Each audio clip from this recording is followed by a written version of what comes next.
rolling. Welcome to Saturday Morning Inspection. I'm Nick Rudman, joined by the man whose New Year's resolution is to put even more time into his hair. That's Andrew Mize. We are not your big typical sports media show. We don't have the big budgets. We don't have the fancy suits. And we don't have the talking heads.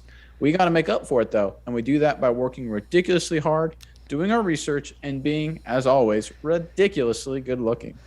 That's right, Nick. And as the year comes to an end, once again, we remind you, we are not big sports media. It's just us doing our thing. And we've had such a good year this year. And it's all been because of your help, you the viewer. So whether you watch us on YouTube, Apple Podcasts, Spotify, whatever your viewing pleasure may be, all we ask is that you just leave us a comment, tell us what's going on, tell us what you want us to talk about, give us that thumbs up, like, and subscribe to our YouTube channel. It really helps us out much, much more than you know. Maybe you do know. Maybe you have your own YouTube channel. In that case, you definitely know. So, as always, if you look us up on YouTube, Apple Podcasts, Spotify Podcasts, we're at Saturday Morning Inspection. On Twitter and Facebook, we're at SMI Football Show. And as always, catch all of our late-breaking news stories that we add, and any other of our videos or social media platforms can be found on our website, smishow.com.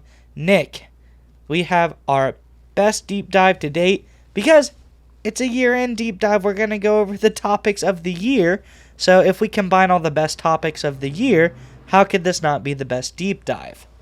I think the logic is sound right there. I think it's been such a wild and crazy year. There's been a lot of, wild things happening in the world of the NFL, even before the games, right? It's been so many things that happen, so volatile. Ready to recap some of them, go through them again. There's a lot of stuff that we forgot about. All right. First up, we have the Aaron Rodgers saga. Let's let you get us started on this.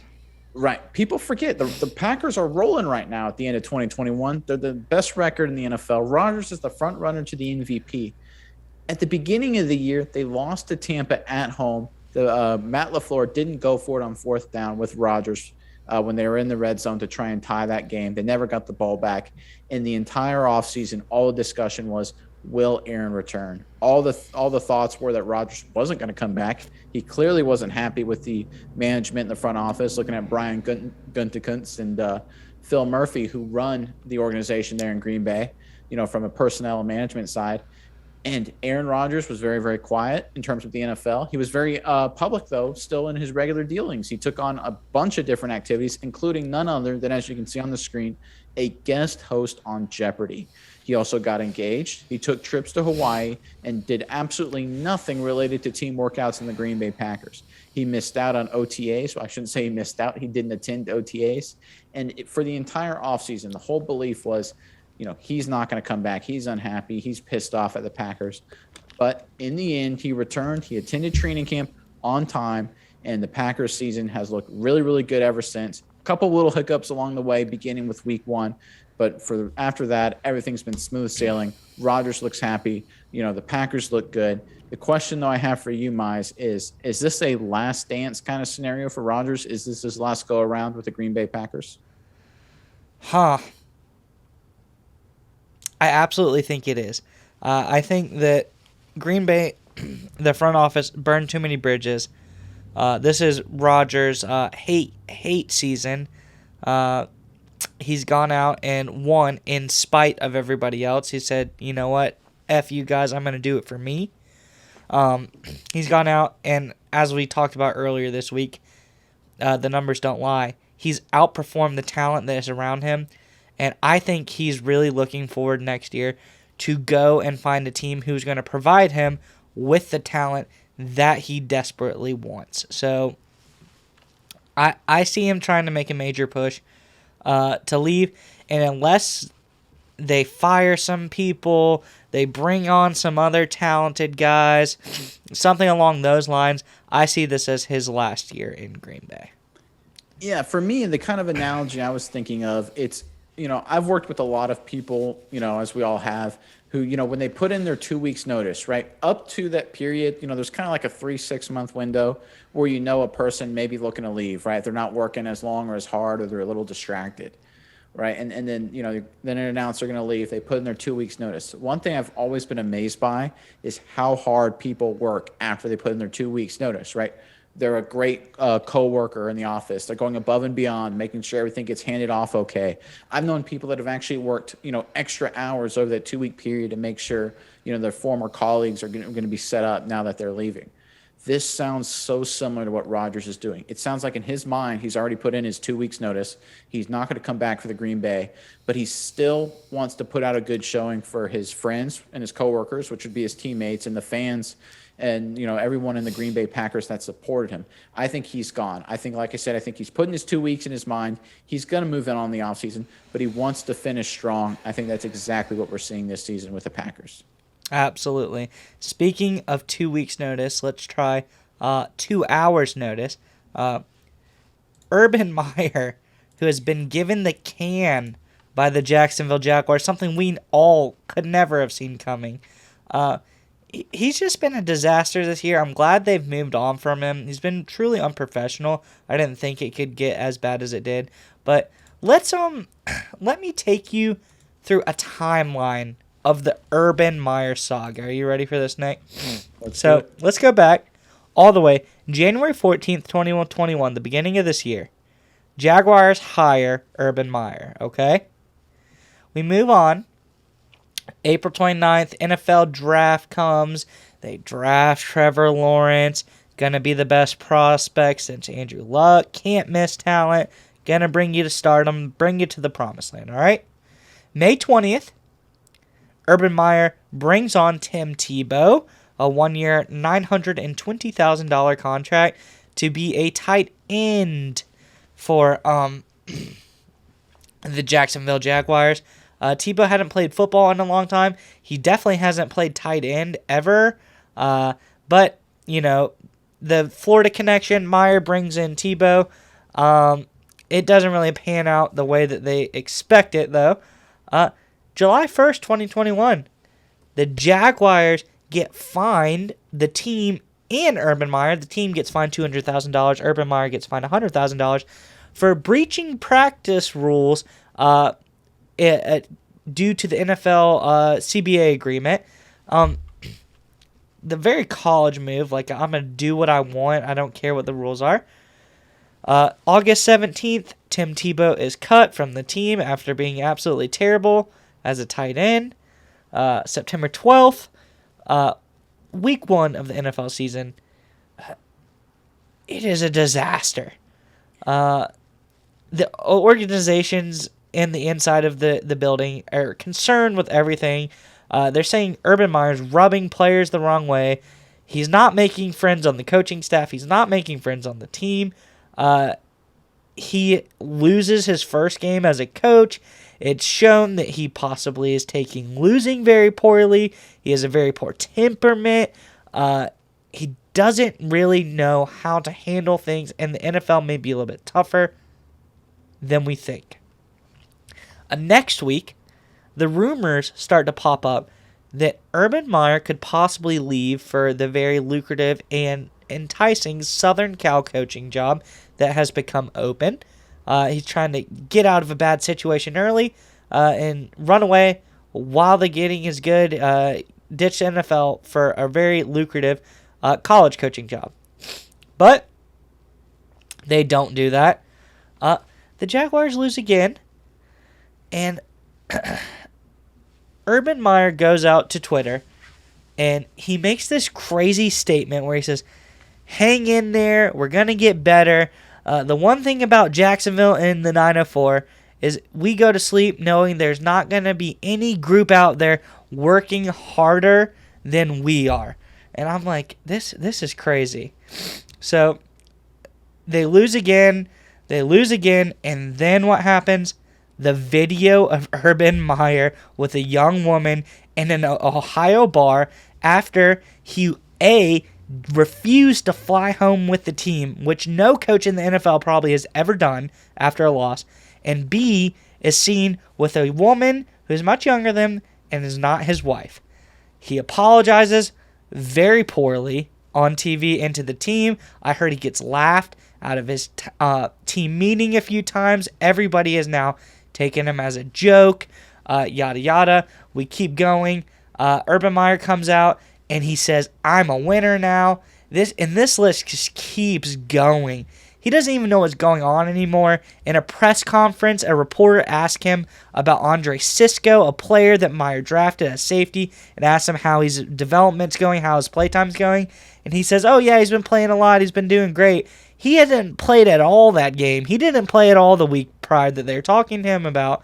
And then the creme de la creme, the straw that broke the camel's back, per se, the story that is leaked that Urban Meyer has kicked Josh Lambo, their kicker, in the leg and tell him to make your effing kicks. I think the exact quote was, "Hey, dipshit, make your effing kicks." Like,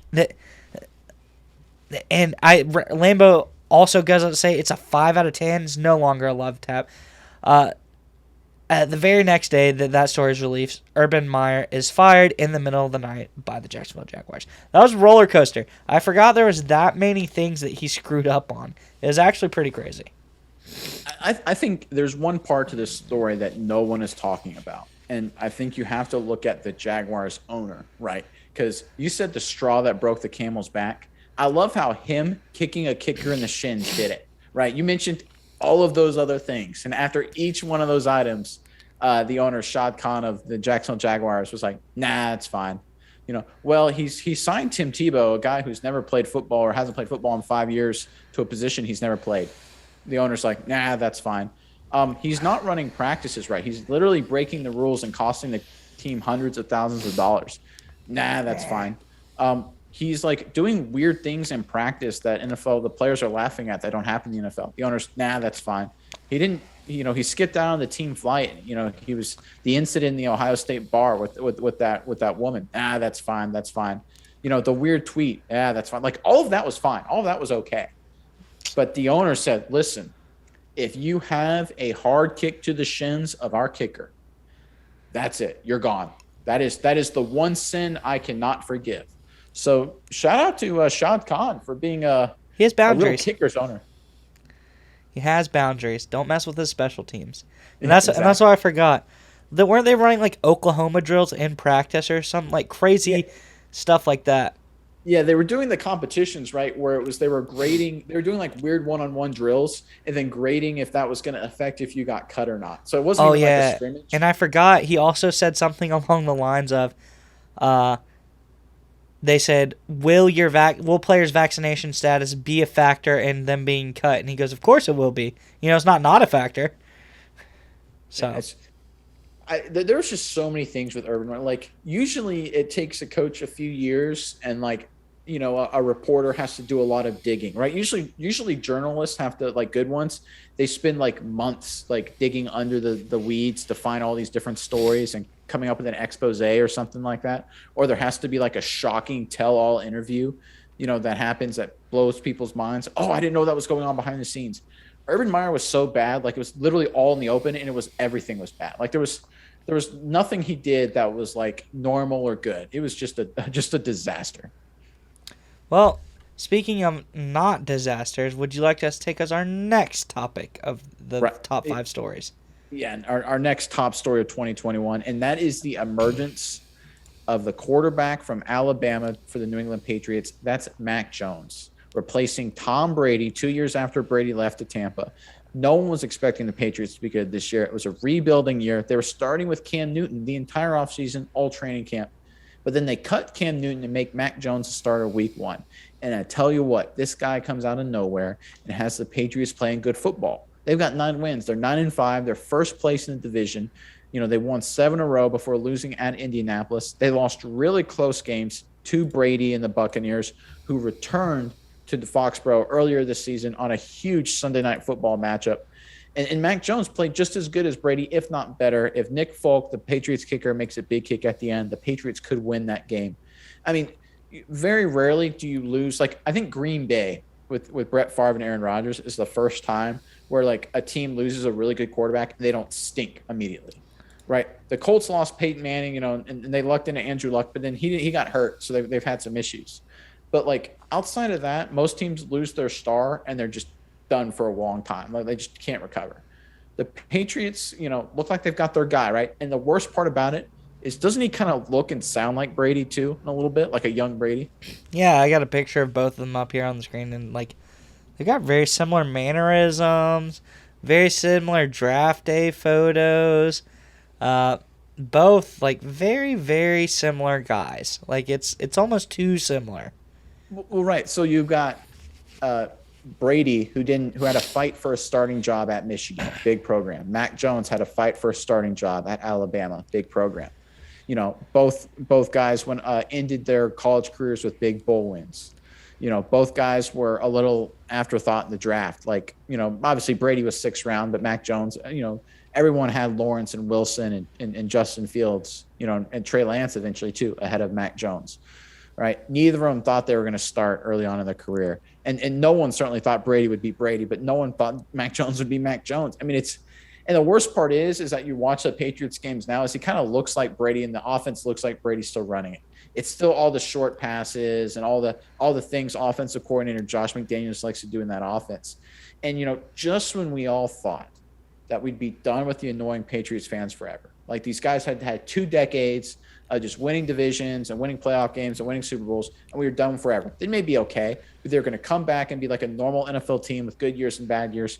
What do you know? Bill Belichick and Mac Jones find a way to keep the Patriots at the top of the AFC yet again. We can't win for losing there. It's going to be forever until Belichick leaves, and hopefully his son leaves as well, just so there's no chance of redemption. This is what we've been dealt with. This is the curse we have to bear. The Patriots forever being good. So, like I say, to the Patriots fans, good luck and Godspeed. May Mac Jones forever be your savior, because I think once he leaves and once Belichick leaves, there's not much hope after that. So enjoy it while it lasts. Yeah, just another 15 years of being good. Gosh, Exactly. They're so lucky. Huh. All right, and speaking of being good, our next team isn't so good. We got Motor City Dan Campbell and the Detroit Lions Saga. Never have I seen a coach be more passionate, more emotional, and more jacked up about an 0-10 team that can barely win games. This is a coach who played for the Lions back in the day, strong ties to the team. This big burly guy comes in, shows a lot of love for the players, a real players coach. He goes out here, he's doing his thing, and they're losing, and they're losing close games every week, one after another, and finally it gets to the point where the Lions are now 0-10. They can't do anything right. All the chips fall away from the Lions. And what do? They go out and finally don't lose. They get a tie against the Pittsburgh Steelers. They somehow miraculously pull out a tie. And after that tie, what do? They get another win. And then this is the interesting. I read a quote from Dan Campbell, and I'll go to it now. He comes out, and after the tie, he comes out here and he starts saying, "We've got 6 games to go. We're playing to spoil now. We want to go out there and ruin people's day. That we're not making the playoffs. We're not out here all I want to go out there and ruin some people's seasons." And what has he done? They've won 2 more games. They just beat the best team in the NFL, in the Arizona Cardinals. They're going out there and they're just playing for the love of the game, and they're just beating teams now. Like, is this the carefreeness that they need to go out there and start winning games? He's really found a spark under this team, and I really love what Campbell has brewing down in Detroit. It's so weird, right? Because it feels like something out of Hollywood. You've got like the burly, quotable coach who's kind of got Ted Lasso feel to it, right? Yeah. Like the guy who really maybe doesn't belong. He doesn't fit like the other coaches. The team is terrible. Like, they don't have the talent, but all he does is just through his like positivity and energy, they're like playing good. And they finally, they lose a lot of close games, and he's all emotional and stuff. Like, I feel like I don't know if I think Ted Lasso predicted Dan Campbell. I think Ted Lasso is Dan Campbell. Like, because Dan Campbell's a former player, was really kind of just an assistant head coach, and then he gets a head coaching job. Kind of like Ted Lasso became, head coach a little bit there, kind of out of the blue, and he just changes everything. He talks about biting kneecaps, right? Who the heck talks about that in the press conference? It's like Ted Lasso talking American football on the show. Like, what the heck is going on? It seems so out of place. There's all kind of things going on. You got Jared Goff, right, moving from LA to Detroit and all that stuff. It's like so many different storylines that they stink. They're a bad team roster-wise, but all he does is get them fighting ridiculously hard week in and week out. They keep finding heartbreaking ways to lose until, like you said, they finally tie Pittsburgh and then win 2 games. And not only did they win, right, their first win of the season was on the final play of the game. Absolutely. Like, there's just so much about it. Like, it feels like a really cool story. There's all these Hard Knocks, or there's the Amazon show. What's it called? All or Nothing? Yeah. I would pay extra money if they did one with Dan Campbell. Absolutely. I feel like that would be just like hours of just sheer joy and just like Dan Campbell. But the one difference between Dan Campbell and Ted Lasso, I'll say, because doesn't Lasso bring biscuits into the office? Oh, yeah. Dan Campbell's bringing dumbbells into his boss's office. I think he's bringing like 12-ounce ribeyes. Here's a steak, coach. Hey, man, here's a 12-ounce steak for you. Like, thanks. I didn't know I wanted a steak, but thanks for the steak. Dan, this is a perfect medium rare. Yeah, exactly. Have we had an eye on the Lions' offensive or defensive coordinators? Do we know where their equipment manager has been? Are they on the sideline calling plays or something like that? And like you were saying, parallels to Ted Lasso, Jamie Tart, the lead striker on Ted Lasso's team, gets traded to another team. Matt Stafford, the best player on the Lions team, gets traded to the Rams, another team. When is Matt Stafford making his return to Detroit to be like, now I've got my coach. Now I know who I want to play for. I want to come for my city. I've learned the lesson. I want to be there again. Yeah, it's mind blown, right? It's unbelievable. Like I think the parallels there are uncanny, and I think we called it here first. Matt Stafford is going to leave to Detroit. Is going to return to Detroit and turn that team around. You heard it here first. That's awesome. What a cool deal. All right, and finally, our last top 5 stories of the year. Not all stories are good. Some of them are bad. And this one isn't necessarily the most pleasant. The Deshaun Watson story. Right. So early in this year, allegations have arisen, and Deshaun Watson is facing some very serious legal and potentially criminal and civil challenges to a bunch of different cases going on there. I'm not a legal guy, as you can tell, so I'm not going to word it the right way. But the point is, Deshaun Watson ain't playing football because he's facing much bigger stuff. And it's big, obviously, because it's Deshaun Watson. He's a big guy in the NFL, big star. I can't think of a player, maybe Michael Vick, where he was superstar level player, and then because of off the field stuff, he's gone for a whole year or more. And I think the thing with Watson that's really bizarre, at least in my mind, is that nothing has changed yet. He hasn't played this year, but he hasn't even the allegations haven't gone through the courts yet, either criminal or civil. So, this could take years. Is Deshaun Watson just going to sit and wait? And is any team going to trade for him? Who knows? In the case, so I think it's in the 20s, 22 cases have been brought against him, both civilly and criminally, of him potentially sexually assaulting massage therapists, all massage therapists, too specific to not be real for me personally. But I guess he'll have his day in court, and we'll see what happens there. But it's so weird, like you said. He's in this weird limbo where none of the cases have been adjudicated. So they say they're going to trade him. They say he's going to get cut and leave and go to a different team. Other teams are trying to pick him up. But nobody knows if he's going to be able to play anymore. Is he going to get banned forever? The NFL won't make a decision on it. It's the weirdest situation I've ever seen, because at least like with Michael Vick, gets convicted, he goes to jail, he comes back out, and then he comes back into the league, joins the Eagles, and he's a solid player again. But we don't have any kind of assurance like that with Deshaun Watson of what may or may not happen. It's a very strange case. In the Vic timeline, he was arrested, indicted, charged. I think he probably pled guilty to pretty quick. Like, it was pretty quick. I remember it being like in an off season or something where it's like, oh, Vic's not like maybe maybe I'm misremembering it, but I thought it was like March or something. He got arrested, and by June, July, he was, officially charged and was going to agree to go to prison. Like, I remember it being fairly quick. Yeah, I think it was. But Watson, like you said, it's been a year of just limbo. And the NFL, like you mentioned, this is where it's so mind-boggling. Is the NFL has a policy where they'll usually put players who are against legal challenges or something like that on like an exempt list. So like Henry Ruggs, who got a cut from the Raiders, something like that. Like that kind of situation, they have a special exempt list for those players, just so that way, I don't want to say the player is protected, but that way the team doesn't necessarily lose a roster spot to a guy when there's legal challenges going on, because obviously there's contractual crap and things like that have to be settled. The NFL didn't do that with Watson.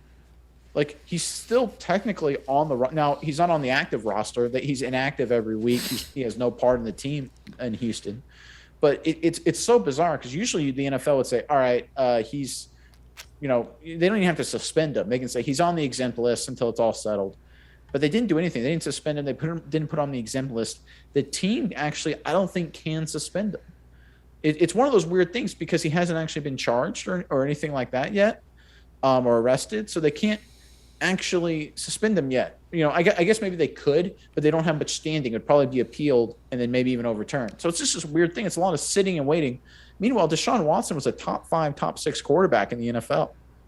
Yeah. He went to playoff games. He was a talented young guy. Yeah, he's one of the highest paid players in the NFL coming into this season. He got that mega deal contract. I'm sure they regret that now. But yeah, I mean, it's crazy. It's one of those weird stories, and that's kind of what I alluded to when I said maybe we forgot some stuff that is just no one is talking about.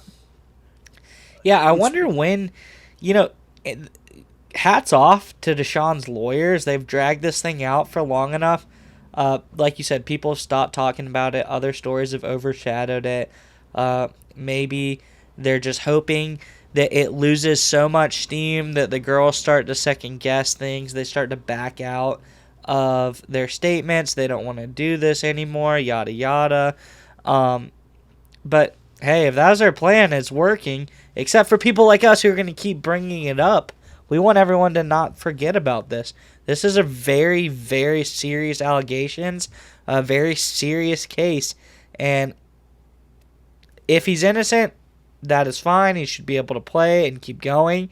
If he's not innocent, I hope he never sees a football field or outside of the inside of a prison ever again in his entire life.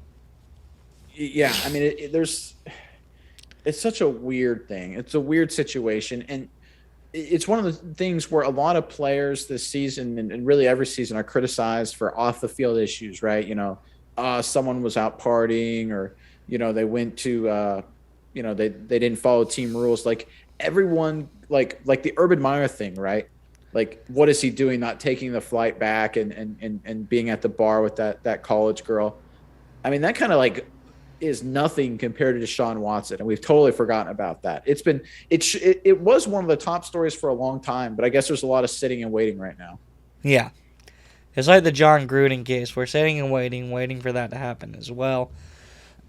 But nonetheless, those were our top 5 stories, top 5 happenings of this NFL season. There's a lot of other really great stuff that was out there, but Nick, any last words? Anything else you want to say?